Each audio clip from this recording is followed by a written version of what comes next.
This one is difficult to analyze. It's light season.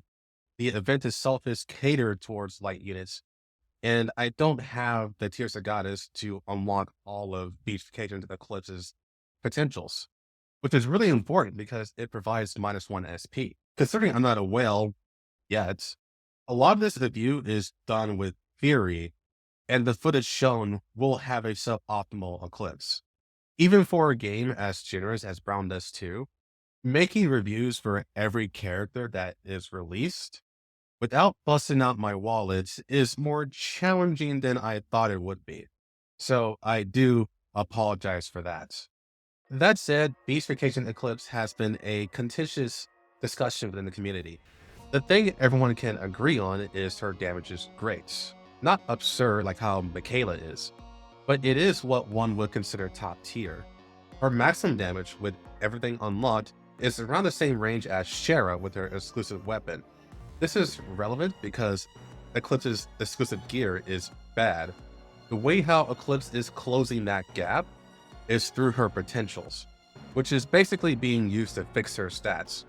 And to be frank, it works. Everyone also agrees that the 3x3 range and the cost of 3 SP is great. The main topic of debate is the cooldown, which is 11 turns, and that cannot be lower. This is where people become splintered, and it comes down to two opinions. Either it doesn't matter, or it matters a lot. The thing about this is there's no clear-cut answer, and it depends on the context. But if I had to lean towards this side, I would lean towards it not mattering in the grand scheme of things. At least not that much. The best thing to keep in mind when talking about this is the goal of the game.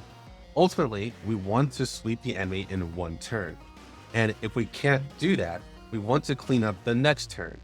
If that is the goal, the cooldown just doesn't matter. What matters is, can Eclipse actually kill the enemy in one turn? And I think with enough investment, she can reliably do so, especially within the Dark Season and Elemental Advantage. So, okay, what about Fiend Hunt? The cooldown is relevant there, right? Absolutely. But I think what has to be kept in mind for this case is that the damage Eclipse is thrown out is really, really high, and she doesn't really have competition. Yes, this costume can basically only be used once, but Eclipse also has two other costumes, and thanks to Beast Vacation's potentials optimizing her stats, these costumes get more powerful as well. So the only real problem here is for Fiend Hunt, you need all three costumes to give her a worthwhile rotation. But at the end of the day, that doesn't take away the fact that there are no other dark users that can reach her damage potential, including physical units. Fiend Hunt can be kind of specific on when you can burst, but if anything, that falls more in favor of Eclipse, since damage per turn is what is effectively being argued against her here. That basically just leaves Evil Castle to talk about, especially Tower of Salvation. This is probably where her performance is the weakest, because this is where the cooldown is the most relevant. Since you can't gear gap your enemies, it can take a while for Eclipse to become fully reliable, especially if Beast Vacation is her only costume. But to be real with you, even that's kind of a stretch, because it only feels relevant if you have a half-invested Eclipse, where the multiplier isn't as high as it could be. That said, it's really not that hard to farm the other costumes in Tower of Salvation. I feel what truly applies to Eclipse when it comes to the cooldown is when you compare her in an element-neutral setting, where her competition is a lot more relevant. But if we're getting to that point, it starts getting very specific. Sure, her performance isn't great in the higher floors of Tower of Wrath, but that's still small in the grand scheme of things. So the only real criticism I have for Beast Vacation Eclipse is that she's kind of high investment. Because if you can't one-shot in one turn, you can't stall for a second try, and you have to plan around that. That said, here's the final score.